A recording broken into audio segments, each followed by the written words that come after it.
نحمده ونصلي ونسلم على سيدنا ومولانا محمد رسوله النبي الأمين المكين الحنين الكريم الرؤوف الرحيم. أما بعد، بسم الله الرحمن الرحيم. حضرات مشائخ اعظام و علماء کرام، معزز رفقا اور ہم سب کے عزیز اور تحریک منہاج القرآن کے ایک عظیم سپوت عدنان جاوید مرحوم کے ایصال ثواب کے لیے لندن برطانیہ کے اس مرکز منہاج القرآن پر منعقدہ تقریب قرآن خوانی میں شرکت کے لیے آئے ہوئے تمام وفود، جن میں خواتین بھی کثیر تعداد میں ہیں اور حضرات بھی، ہم سب ایک مشترکہ تعزیت میں شریک ہیں۔ وہ تعزیت کسی ایک فرد یا فیملی کے لیے نہیں ہے، وہ تحریک کے جملہ رفقا اور جملہ وابستگان کے لیے یکساں ہے۔ عدنان جاوید ہم سب کا مشترکہ سرمایہ تھا، اور ایسا سرمایہ تھا کہ تحریکوں میں اور جماعتوں میں اور تنظیموں میں ایسے افراد اور ایسے جوان روز روز پیدا نہیں ہوتے۔ وہ اپنی خوبیوں میں، اپنے اخلاق میں، اپنی وفاداری میں، اپنی تابعداری اور استواری میں، اور اپنے کام کی سوجھ بوجھ میں، ایبیلٹی میں، کیپیبلٹی میں، قابلیت میں، آنیسٹی میں، ایفیشنسی میں، اور رات دن مشن کے لیے قربانی میں، وہ ان لوگوں میں سے تھا جن کو آپ یکتا کہہ سکتے ہیں۔ ان افراد میں اس کا شمار ہوتا ہے بغیر شک و شبہ، جنہیں آپ بے مثال، بے نظیر اور یکتا و تنہا کہتے ہیں۔ لیکن ہر وہ شخص جو دنیا میں آیا ہے وہ جانے کے لیے ہی آیا ہے، اس نے جانا بھی ہے۔ اس موقع پر جو دو چار چیزیں یاد رکھنے کے لیے، سمجھنے اور یاد رکھنے کے لیے عرض کر رہا ہوں، وہ یہ، ایک تو میں خود بہت خوش ہوا، حضرت مولانا حبیب الرحمن صاحب فلتلی کئی سالوں کے بعد یہ لندن میں ملاقات ہو گئی۔ یہ علماء صالحین میں سے ہیں، اور باقی احباب علماء کرام جید شخصیات جمع ہیں۔ یہ عدنان جاوید مرحوم کی خوش قسمتی ہے کہ اس کے ایصال ثواب کی تقریب میں اور اس کی مغفرت اور بلندی درجات کی نشست میں ایسی ایسی برگزیدہ ہستیاں شامل ہیں، اور برطانیہ بھر سے رفقا اور یورپ سے بھی نمائندگان آئے ہیں۔ پورے یورپ کے سفیر اسلام حضرت علامہ الحافظ الشیخ نذیر احمد خان القادری دامت برکاتہم اپنی علالت طبع کے باوجود سفر کر کے ابھی پہنچے۔ پہلے امریکہ سے آئے ہیں، پہنچے، اور پھر یہاں سفر کر کے آئے۔ اللہ پاک عدنان جاوید کے درجات بلند فرمائے۔ جو چیز سمجھنے والی ہے وہ یہ کہ یہ موت جو عدنان جاوید کے حوالے سے، یعنی کہیے کہ جو ذکر کا حوالہ ہے، ہم ایسی تقریب جب کرتے ہیں، مل بیٹھتے ہیں، تو کسی کی موت کا ایک حوالہ ہوتا ہے۔ یہ موت انسانی زندگی کا خاتمہ نہیں ہے۔ کیا؟ موت انسانی زندگی کا خاتمہ نہیں ہے۔ اور میری بات شاید عدنان جاوید کی والدہ سن رہی ہوں، اس کے بھائی بہنیں، اس کی زوجہ جو اب بیوہ ہو گئی وہ، اور فیملی کے اعزاء اقارب سن رہے ہوں، اور دیگر رفقا بھی جن کو محبت ہے، جو غم زدہ ہیں، ان کے لیے مزید حوصلے اور ڈھارس کا باعث ہوگا۔ یاد رکھ لیں کہ موت انسانی زندگی کا خاتمہ نہیں ہے۔ اسی طرح جیسے پیدائش انسانی زندگی کی ابتدا نہیں ہے، جیسے ولادت یا پیدائش انسانی زندگی کی ابتدا نہیں ہے، اسی طرح موت اور وفات انسانی زندگی کی انتہا نہیں ہے۔ انسانی زندگی بڑی طویل دورانیے پر محیط ہے، طویل ہے، جس کی ابتدا ہے، جس کی بگننگ ہے، مگر اس کی اینڈ کوئی نہیں ہے۔ یہ خاص بات کہہ رہا ہوں۔ بہت ممکن ہے کئی لوگ جملے کا آخری آدھا حصہ کہتے ہوئے گھبرائیں۔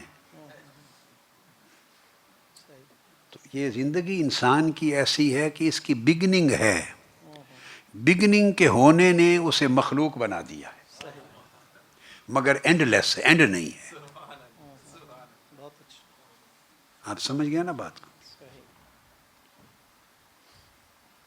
اینڈ اس لیے نہیں ہے کہ ہم سمجھتے ہیں کہ موت انسانی زندگی کو ختم کرتی ہے نا، موت کے سوا اور کوئی شے تو نہیں ہے جس کے بارے میں یہ گمان کیا جائے کہ وہ زندگی کو ختم کر دے گی، موت ہی ہے نا۔ لیکن احادیث صحیحہ میں ہے، متفق علیہ حدیث ہے بخاری مسلم کی، کہ موت پر موت وارد کر دی جائے گی جب قیامت کے دن کا اینڈ ہوگا، اور جنتی جنت میں چلے جائیں گے اور دوزخی دوزخ میں چلے جائیں گے، تو موت کو ختم کر ذبح کر دیا جائے گا، موت پر موت وارد ہو جائے گی، اور سب کو دکھا کر اللہ پاک موت کو مروائیں گے، ذبح کروا دیں گے، تاکہ اب لوگ سمجھ لیں کہ اب چونکہ موت خود مر گئی ہے، اب انسانوں پر کوئی موت نہیں آئے گی، انسانوں پر اب کوئی موت نہیں آئے گی۔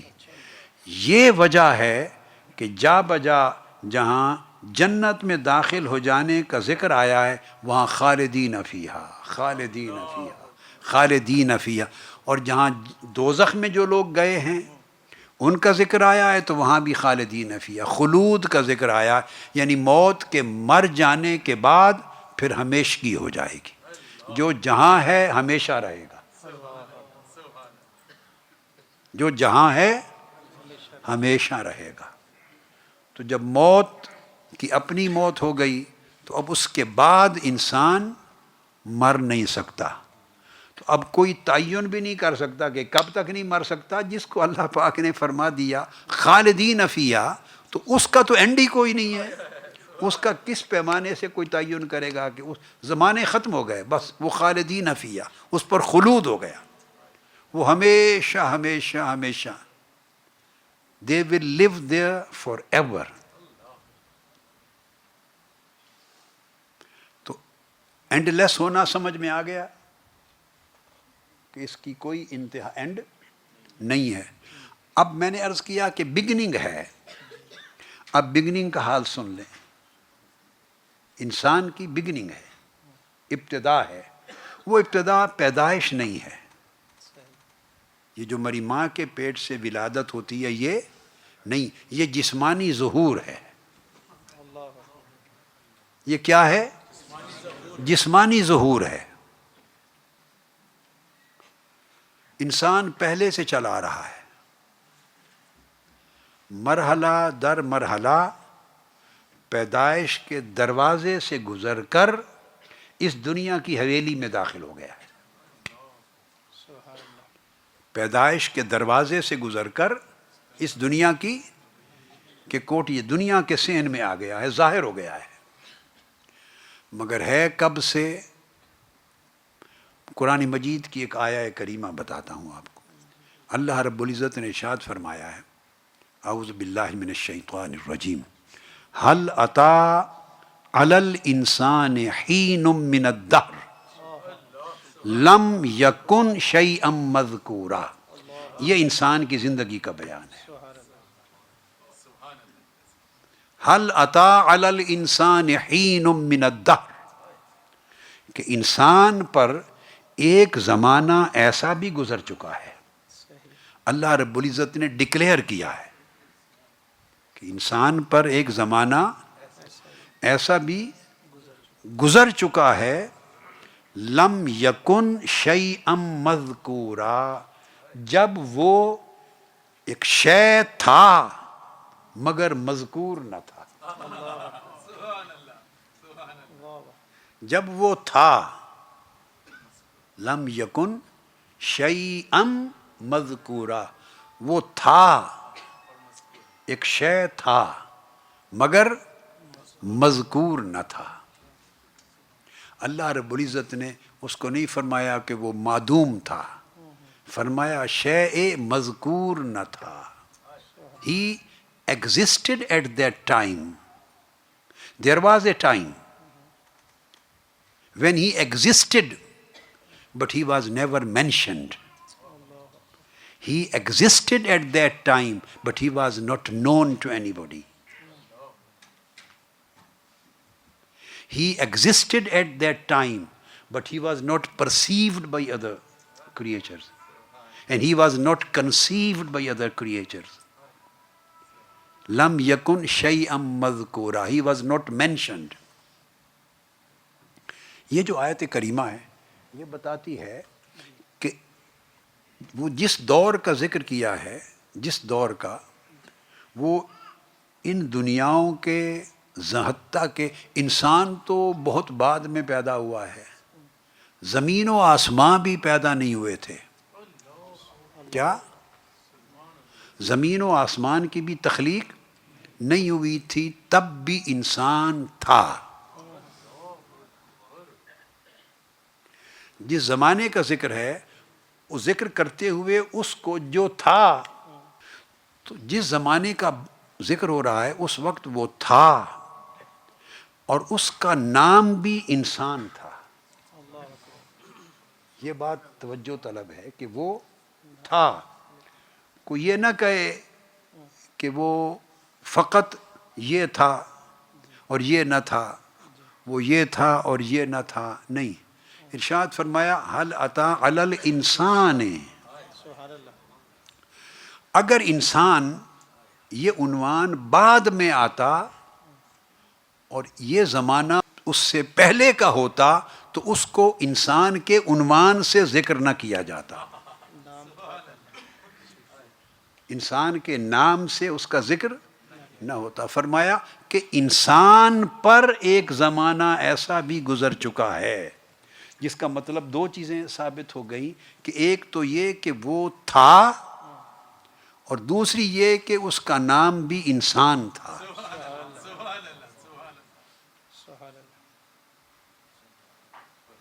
ایک اس کی ایگزسٹنس اسٹیبلش ہو گئی اور ایک اس کا نیم نومنکلیچر، اس کی identity. He existed with his identity, اس کی پہچان اور نام بھی تھا کہ انسان ہے. تو موجود تھا، مفقود نہیں تھا، موجود تھا، معدوم نہیں تھا، اور اس کا نام بھی انسان تھا. اس کا نام بھی انسان تھا. آگے بڑھتے ہیں، لیکن چونکہ ایک بات آ گئی اور میرے ذہن میں ایک خیال آ رہا ہے، میں نے کہا اس کو بھی کر دوں، سمجھا دوں. ہے وہ براہ راست آج کی گفتگو سے متعلق نہیں ہے مگر ہے بھی، براہ راست نہیں مگر ہے بھی، اس لیے وہ میں کر دوں. ذہن میں خیال آ سکتا ہے کہ جب نہ زمین تھی نہ آسمان تھا اور پتہ نہیں اور بھی کیا مخلوق ہوگی یا نہیں ہوگی، ملائک ہوں گے، عالم انوار ہوگا، کیا ہوگا، تو وہ اس کا نام انسان کیسے رکھا گیا؟ کس نے رکھا اور کیوں رکھا؟ آپ اور ہم تو یہ سمجھتے ہیں نا کہ یہ دنیا بنی اور اس میں جب سے آدم علیہ السلام کو تخلیق کیا گیا تو اس کے بعد جو کہتے ہیں بنی آدم آ گئے اور بنی نوع انسان آ گئے اور تب سے انسان ہو گیا، ایسا ہی سمجھتے ہیں نا. ایسا نہیں ہے کہ آدم علیہ السلام کی تخلیق کے بعد تاریخ کے کسی زمانے میں لوگوں نے یا معاشروں نے، سوسائٹیز نے، کمیونٹیز نے یا لیونگ کریچرز نے اس کا نام انسان رکھ دیا ہے کسی ہسٹری کے اسپیسیفک ٹائم میں. ایسی نہیں ہے. جب یہ آدم علیہ السلام کی تخلیق، جسمانی تخلیق، کیا جس کا ذکر قرآن پاک میں آیا، یہ بھی بعد میں ہوئی. زمین و آسمان کی کائنات بھی بعد میں بنی، تو انسان تو پہلے سے تھا اور اس کا نام بھی انسان تھا. جب یہ بات آپ سمجھ گئے، چونکہ قرآن کہتا ہے کہ ایک زمانہ انسان پر ایسا گزرا ہے، انسان پر ایسا گزرا ہے جب وہ کوئی شے تھا مگر مذکور نہیں تھا، یعنی اس کا ذکر نہیں تھا. اب جب اس کا نام انسان بیان کیا کہ اس وقت بھی وہ موجود تھا تو انسان کے عنوان سے تھا. تو اب سوال پیدا ہوا کہ وہ انسان، اس کا نام کس نے رکھا؟ یہ بات میں نے کہا کہ آگے بڑھتے ہوئے خیال آ گیا کہ اس کو تھوڑا سا ایکسپلین کر دوں. اور کیوں رکھا گیا، یہ انسان کیسے کہلایا؟ یہ ایک بڑی ایمان افروز سی چیز ہے اور ذوق انگیز بھی ہے. انسان جو ہے یہ آناسا سے ہے. اس کا مادہ کیا ہے؟ آناسا. اہل لغت کہتے ہیں اس کا مادہ کیا ہے؟ آناسا. بعض اہل لغت کہتے ہیں کہ اس کا مادہ ہے ناسیہ.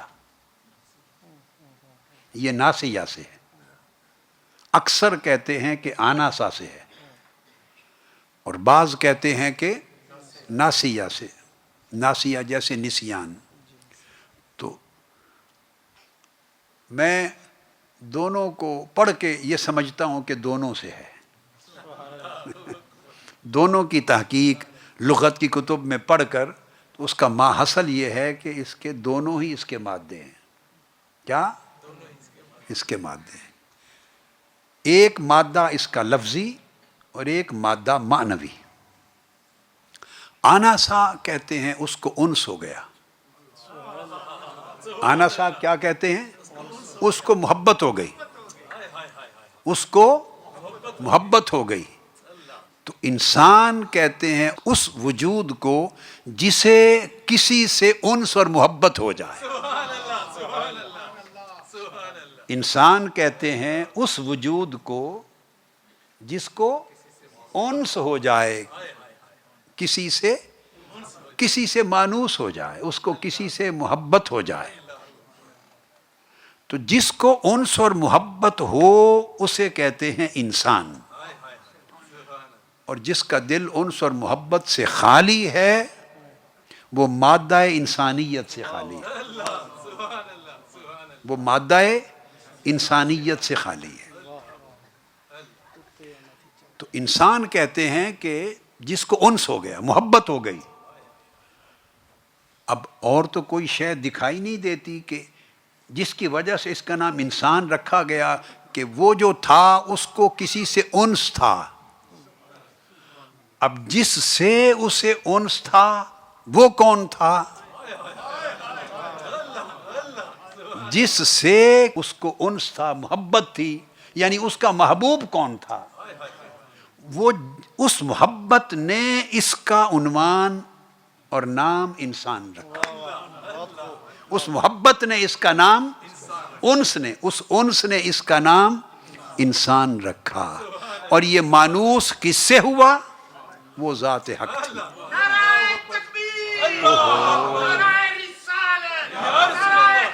بس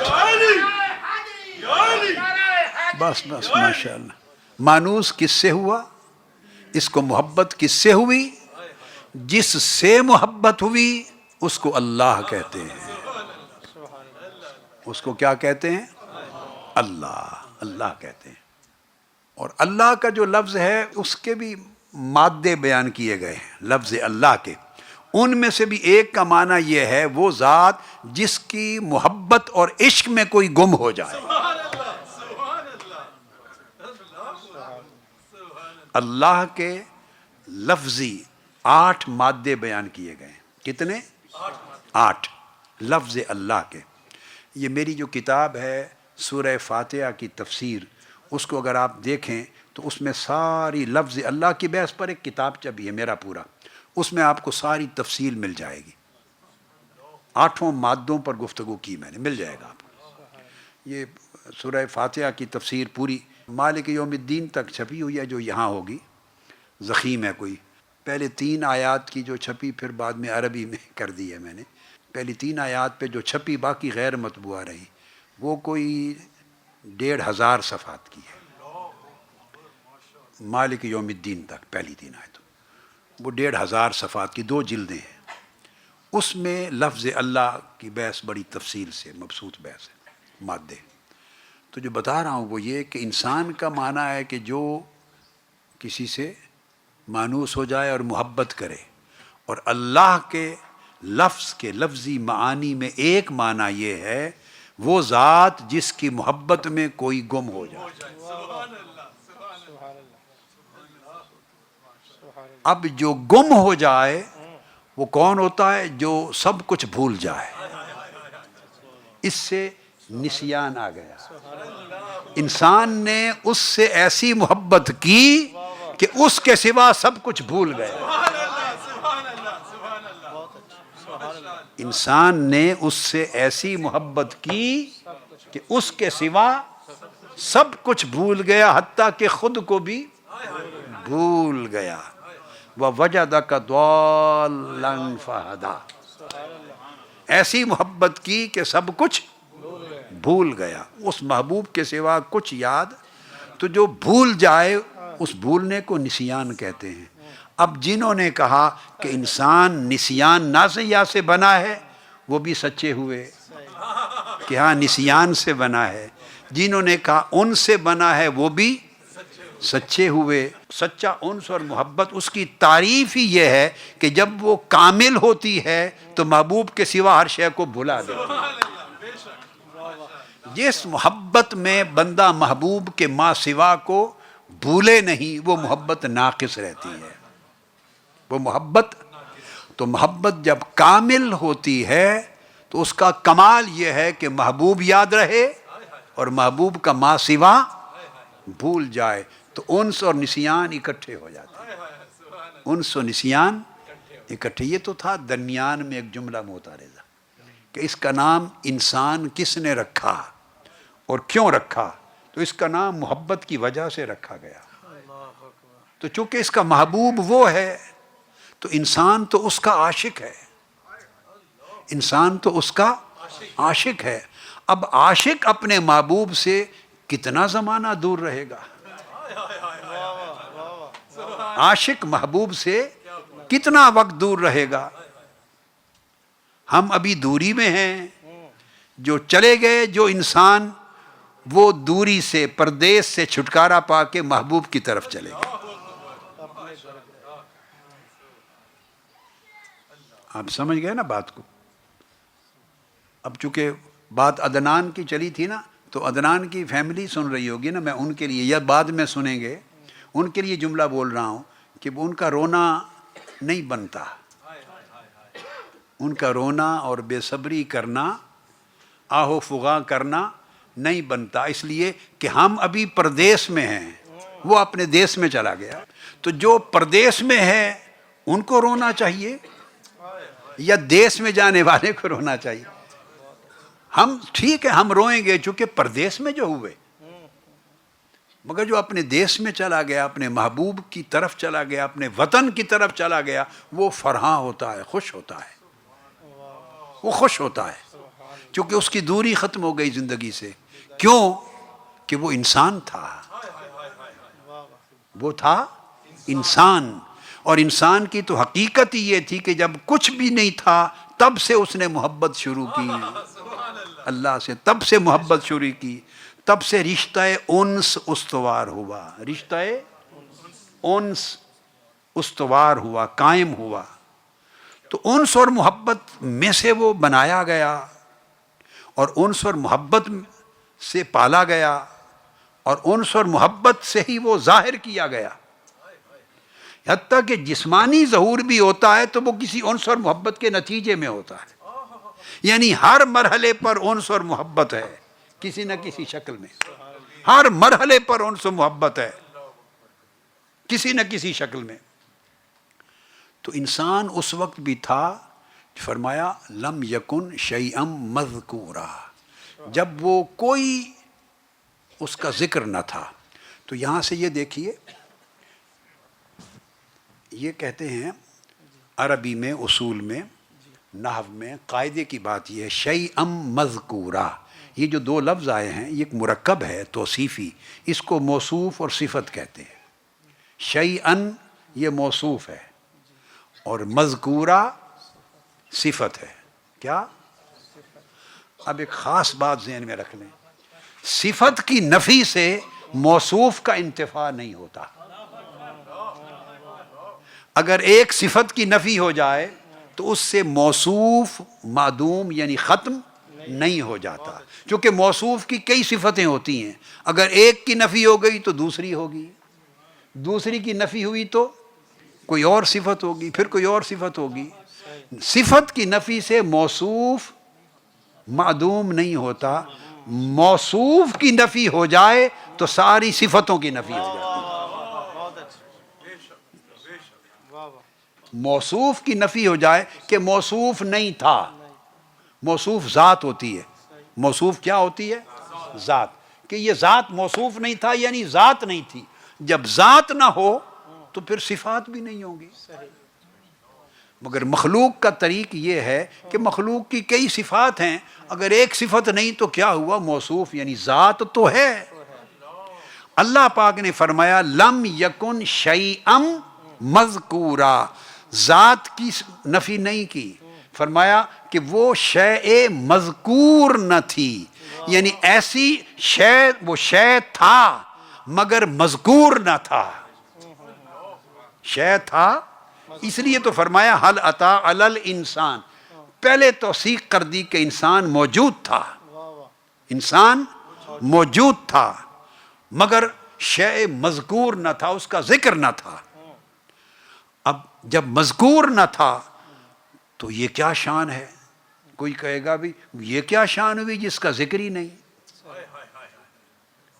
آپ کہہ سکتے ہیں نا کہ یہ کیا شان ہے جس کا ذکر ہی نہیں، یہ تو ہماری سوچ ہے، مگر یہی تو بڑی شان ہے، جس کا ذکر نہ ہو یہ بہت بڑی شان ہے، جس کا ذکر نہ ہو یہ بہت بڑی شان ہے۔ آپ کہیں گے کیسے؟ وہ یہ جس کا ذکر نہ تھا، اس کا مطلب یہ ہوا کہ وہ ایک ایسا حسن تھا جو مخفی تھا،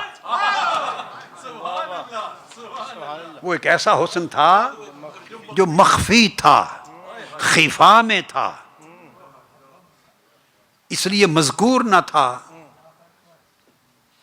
اس لیے مذکور نہ تھا۔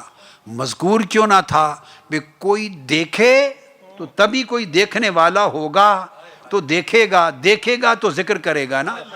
تو انسان اتنا قدیم تھا کہ اس کو دیکھنے والے سب بعد میں آئے ہیں،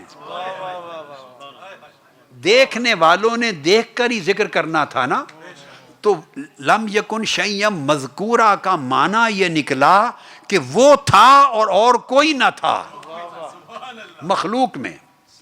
کیا؟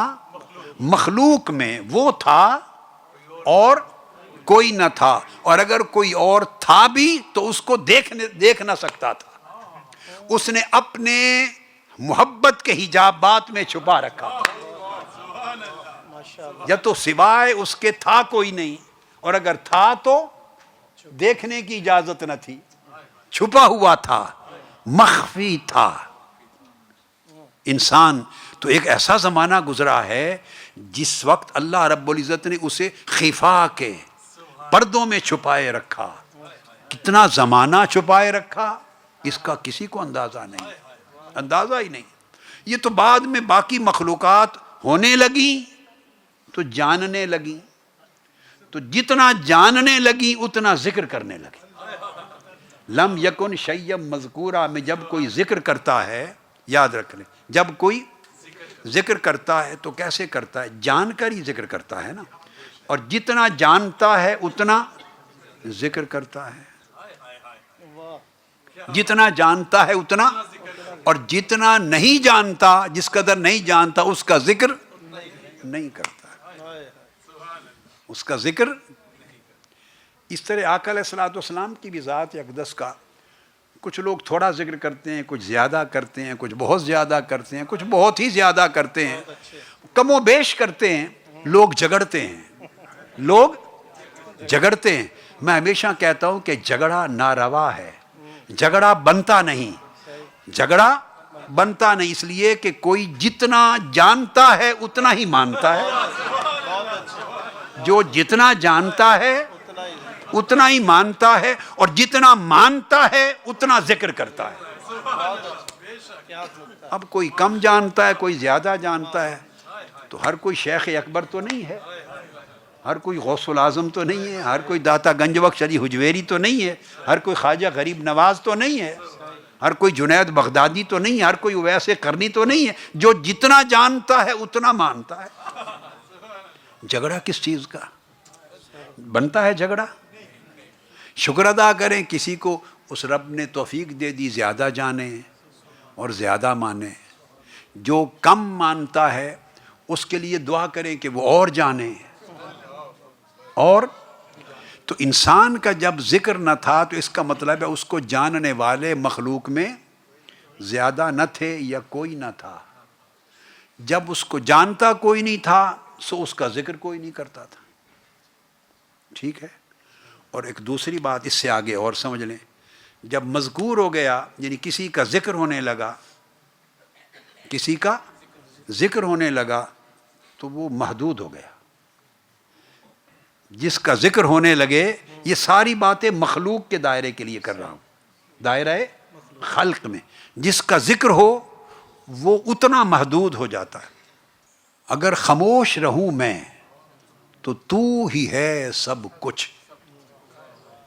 اگر خاموش یعنی یہ شعری رعایت ہوتی ہے، خاموش کو نہیں الف گرا کے خاموش، اگر خاموش رہوں میں تو ہی ہے سب کچھ، جو کچھ کہا تو تیرا ذکر ہو گیا محدود، جو کچھ کہا تو تیرا ذکر ہو گیا محدود۔ جب بندہ کسی کا ذکر کرتا ہے تو وہ لوگ جب اس کا ذکر سن کر جانتے ہیں تو وہ محدود ہو جاتا، اتنا ہی جانتے ہیں جتنا کسی نے ذکر کیا۔ جو مذکور ہوگا وہ مفہوم ہوگا، اور جو مفہوم ہوگا سمجھ میں آئے گا، وہ سمجھ والے کی جتنی سمجھ ہے اتنا سمجھ میں آئے گا، جتنی سمجھنے والے کی سمجھ ہے اتنا مفہوم ہوگا۔ تو مذکور اور مفہوم اور فہم یہ سارے کوریلیٹڈ چیزیں ہیں، تو وہ بندہ اس کا حسن محدود ہو جاتا ہے۔ اور جب فرمایا لم یکن شیئا مذکورا، اس میں اللہ رب العزت دراصل سمجھانا یہ چاہتے ہیں کہ لوگوں کہ وہ تھا مگر ایک ایسی شے تھا کہ مذکور نہ تھا، اس کا مطلب یہ ہے کہ تمہارے فہم سے ماورا تھا اور حدود سے ماورا تھا۔ تو انسان ایک زمانے میں لامحدود رہا ہے، ایک زمانے میں لامحدود رہا ہے۔ بھئی یہ تو دنیایں پیدا ہوتی گئیں، عوالم پیدا ہوتے گئے، اور اس میں انسان درجہ بدرجہ ظاہر ہوتا گیا۔ عالم ملکوت پیدا ہوا، اس میں ظاہر ہوا، عالم ملکوت پیدا ہوا پھر اس میں ظاہر ہوا، پھر عالم ناسود پیدا ہوا پھر اس میں ظاہر ہوا، پھر ماں کے بطن میں آ گیا اس میں ظاہر ہوا، پھر دنیا میں آیا پھر اس میں ظاہر ہوا۔ وہ تو عالم بنتے گئے تو عالم در عالم ظاہر ہوتا گیا۔ تو جیسے جب ظاہر ہونا شروع ہوا تب سے محدود ہونا شروع ہو گیا، تب سے محدود ہونا شروع ہو گیا۔ اور جب وہ ظاہر نہیں ہوا تھا، نہ مذکور تھا نہ محدود تھا، تو انسان ایک وقت میں لامحدود تھا۔ اب ہم تو اس دنیا میں آ کے بڑے محدود ہو گئے، بڑے محدود ہو گئے. اس لیے آقا علیہ الصلوۃ والسلام کی ذات اقدس جو حقیقت محمدیہ ہے وہ حقیقت انسانیہ بھی ہے. تو آپ کی حقیقت یہ ہے کہ وہ جو لامحدودیت کی انتہا ہے خلق میں، وہ آقا علیہ السلام کی حقیقت ہے. تو اس لیے میں نے عرض کیا کہ انسان ایک طویل زمانے سے ہے. ابھی تو میں نے آپ کو صرف اس کی زندگی کا ایک جو پہلا دور تھا غیر مذکور ہونے کا اس کا ذکر کیا. تو وہ ظاہر ہوتا ہوتا ہوتا انسان اس دنیا میں آ پہنچتا ہے. چونکہ ہم شناسا ہوتے ہیں اس دنیا میں ایک دوسرے سے، تو ہمیں اس سے پیچھے کی شناسائی نہیں ہے، اس سے پیچھے کی شناسائی نہیں ہے. ورنہ تو اگر شناسائی عارف روحوں کو ہوتی ہے تو وہ تو قالو بلا کا بھی ایک دور تھا. یہ بھی ایک دور میں ظاہر ہو چکا تھا جب قالو بلا کہا، الست بربکم، اللہ نے خطاب کیا، انہوں نے سمجھا، جواب دیا، تو اللہ ان سے مخاطب تھا. وہ بھی انسان تھا، وہ بھی انسان تھا. تو پھر ہم اس دور میں آ گئے. اب اس دور میں جب انسان ظاہر ہوتا ہے کوئی اس کا باپ کہلاتا ہے. یہ حد بندیاں ہیں ساری، یہ محدود ہوتا جا رہا ہے. یہ کون ہے؟ یہ اس کا باپ ہے، محدود ہو گیا. یہ کون ہے؟ یہ اس کی ماں ہے، اور محدود ہو گیا. یہ اس کے بھائی ہیں، اور محدود ہو گیا. یہ اس کی بہنیں ہیں، اور محدود ہو گیا. یہ اس کے بیٹے ہیں. جتنے تشخصات ہوتے گئے، تشخصات اور تعینات سارے محدود سے محدود تر کرتے چلے جاتے ہیں. چونکہ ہم سارے، ہمارے تعلقات سارے تشخصات کے ہیں، آئیڈینٹیٹیز کے سارے تعلقات ہیں. ریلیشن شپ ہمارے بیسڈ آن آئیڈینٹیٹیز ہیں، لمیٹڈ آئیڈینٹیٹیز ہیں، لمیٹڈ ریلیشن شپس ہیں، لمیٹڈ ہماری پرسیپشنز ہیں، لمیٹڈ ہمارے کنسیپشنز ہیں، لمیٹڈ ہماری انڈرسٹینڈنگ ہے. یہ جو سارے ریلیشن لمیٹڈ ہیں. تو جب بندہ اس لمیٹڈ ورلڈ سے نکل کر اب ڈیتھ ہوتی ہے، وفات ہوتی ہے، تو پھر وہ ان لمیٹڈ کی طرف چل پڑتا ہے. جب وہ آیا تھا تو ان لمیٹڈ سے لمیٹڈ کی طرف سفر کرتا ہوا آیا تھا. ان لمیٹڈ سے لمیٹڈ کی طرف سفر کرتا ہوا آیا تھا، تاکہ آتے آتے لمیٹڈ ہوتے ہوتے ہوتے اس دنیا میں ظاہر ہو گیا. ان سارے رشتوں نے اسے لمیٹڈ کر دیا اور لمیٹیشن چھوٹی کر دی. اب جب موت ہوتی ہے تو دیکھیے ہم عجیب لوگ ہیں. یعنی جو بچہ پیدا ہوتا ہے تو ہم خوش ہوتے ہیں، پیدا ہوتا ہے ہم ہنستے ہیں. کیوں ہنستے ہیں؟ اس لیے کہ وہ لمیٹڈ ورلڈ میں آ گیا ہے نا. تو ہم لمیٹڈ لوگ ہیں. لمیٹڈ لوگ لمیٹڈ رشتوں میں خوش ہوتے ہیں. محدود لوگ محدود رشتوں میں خوش ہوتے ہیں کہ آ گیا. یعنی ہم تو پہلے ہی محدود ہو چکے ہوئے تھے. وہ جو باپ تھا، ماں تھی، رشتہ دار، ہم تو پہلے محدود ہو چکے ہوئے تھے. ان لمیٹڈ ورلڈ کو چھوڑ کے لمیٹڈ نیروور ورلڈ میں آ چکے ہوئے تھے. اب یہ بھی ہماری نیرو ورلڈ کا حصہ بن گیا. ہم خوش ہوتے ہیں، ہمارے جیسا ہو گیا، ہمارے جیسا ہو گیا. اور ہم یہ بھول جاتے ہیں کہ جب پیدائش ایک دروازہ تھا، یہ ساری دنیا ایک حویلی ہے، صحن ہے، ایک حویلی ہے. ایک دروازہ اس کا اس طرف سے ہے، ایک دروازہ ادھر ہے. ادھر کے دروازے کا نام ہے ولادت، برتھ. اس طرف کے دروازے کا نام ہے برتھ، یہ ولادت، پیدائش ہے. ادھر کے دروازے کا نام ہے ڈیتھ. یہ نام ہے دو دروازوں کے. قیامت کے دن بھی جنت کے دروازے ہوں گے. ہر کوئی اپنے عمل کے حساب سے ان دروازوں میں سے گزر رہا ہوگا. دروازے ہیں. تو اس دنیا میں جس دروازے سے آمد ہوتی ہے اس دروازے کے اوپر لکھا ہوا ہے ڈور آف برتھ. اور جب وہ اپنا محدود وقت ختم کر کے لامحدود کی طرف چل پڑتا ہے، ان لمیٹڈ ورلڈ کی طرف جاتا ہے، اس دروازے کا نام ہے ڈیتھ، موت، وفات. کیا نام ہے؟ بولیے. آپ بولتے ہیں نا وفات، دو لفظ بولتے ہیں، ایک وفات بولتے ہیں، ایک وصال بولتے ہیں۔ وفات، وفات کا معنی مر جانا نہیں ہے، وفات کا معنی مر جانا نہیں ہے، اس دنیا کی زمینی زندگی کا زمانہ پورا کرنا، اس کو وفات کہتے ہیں۔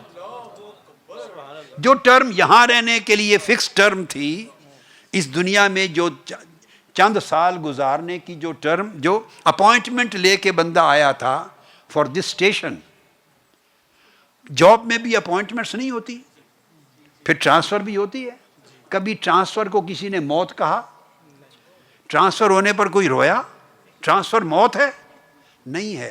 اس لیے یہ جو ڈیتھ ہے یہ ٹرانسفر ہے، یہ ٹرانسفر ہے، from this world to that world, from limited world to towards unlimited world, یہ ایک ٹرانسفر ہے۔ اس کی پوسٹنگ ہوئی، پہلے اپوائنٹمنٹ ہوئی ٹو دس ورلڈ، اس اسٹیشن میں آ گیا، اب یہاں کی ٹرم کمپلیٹ کی، یہاں کی term of his appointment, term of his stay complete کی، اس کمپلیشن کو وفات کہتے ہیں، اس کمپلیشن کو وفات کہتے ہیں۔ اور جو اللہ والے نیک لوگ ہوتے ہیں ان کے لیے لفظ وفات کے علاوہ ایک اور لفظ آپ استعمال کرتے ہیں، وہ کہتے ہیں وصال۔ اللہ والوں کے لیے کہتے ہیں وصال فرما گئے۔ وہ وصال کیوں کہتے ہیں؟ وصال ہے ملاقات۔ کیا ہے؟ ملاقات۔ اس وفات کو وصال کیوں کہتے ہیں؟ اس لیے کہ وہ لامحدود ہے، اور محدود دنیا میں رہنے والا لامحدود سے ملاقات نہیں کر سکتا، یہ پروٹوکولز میں نہیں ہے، یہ پروٹوکولز میں نہیں ہے۔ یہ بندہ جب لامحدود دنیا میں جائے گا، لامحدود دنیا میں جائے گا تو حدیں ٹوٹ جائیں گی، تو پھر لامحدود حسن سے ملاقات ہوگی۔ اس لیے وفات کو وصال کہتے ہیں، چونکہ اب اس کی ملاقات آنے والی ہے۔ اب جب وفات ہو گئی جس کی، اس کی دو ملاقاتیں ہیں، سن لیں، ایک بھی نہیں، اس کی بولیے دو ملاقاتیں ہیں۔ ایک ملاقات آقا علیہ السلام سے ہے صلی اللہ تعالی علیہ وآلہ وسلم سے، تو اس پر رونا بنتا ہے جس کی پہلی رات آقا علیہ السلام سے ملاقات ہونے والی ہے، پہلی رات۔ وہ محدود تھا تو پردوں میں تھا، اور وہ ذات اور وہ حسن بھی پردوں میں تھا۔ جو ہی اس نے سفر کیا محدود سے لامحدود دنیا کی طرف، لمیٹڈ سے انلمیٹڈ ورلڈ کی طرف، پردے اٹھے تو پہلی شام پہلی ملاقات آ گئی، آقا علیہ السلام کی ملاقات آ گئی۔ تو آقا علیہ السلام کی ملاقات بالمشافہہ، اور فرشتے آقا علیہ السلام کا چہرہ انور اور وجود مبارک دیکھے گا قبر میں۔ قبر اس کی آرام گاہ ہے، قبر اس کا بیڈ روم ہے۔ اور ہم اس لیے پریشان ہوتے ہیں، ہم سمجھتے ہیں قبر وہی ہے جو ہم نے کھودی تھی، وہ جو 6 فٹ کی قبر کھودی تھی، بھئی وہ 6 فٹ کی جو کھودی تھی اور اس کی اتنی بیڈ تھی، اتنی چوڑائی تھی، اتنی لمبائی تھی، یہ اسی وقت تھی جب تک وہ جانے والا گھر والا اس کے اندر گیا نہیں تھا۔ جب بند ہو گئی، جب بند ہو گئی تو دائیں طرف سے وہ دیوار گرا دی جاتی ہے، وہ کھل گئی اور وہ قبر جنت کے ساتھ ملا دی جاتی ہے، تو قبر بھی یہاں لمیٹڈ ہو جاتی ہے۔ 70 گز چوڑائی تو پہلے ہی ہو جاتی ہے، مگر جو ہی وہ امتحان سے فارغ ہو کے ملاقات، یہ جو وقفہ سوالات ہوتا ہے، کیا یاد رکھ لیں، کیا یا مرحلہ سوالات جو ہوتا ہے، وہ اگر نیکی کی زندگی گزار کے، وفاداری کی زندگی گزار کے بندہ گیا ہو، مرحلہ سوالات حقیقت میں لمحہ ملاقات ہوتا ہے، وہ لمحہ ملاقات ہوتا ہے، اس مرحلے پر ملاقات ہوتی ہے۔ اور جب ملاقات ختم ہو جاتی ہے تو دیکھتا ہے تو وہ دیوار ہی نہیں ہوتی،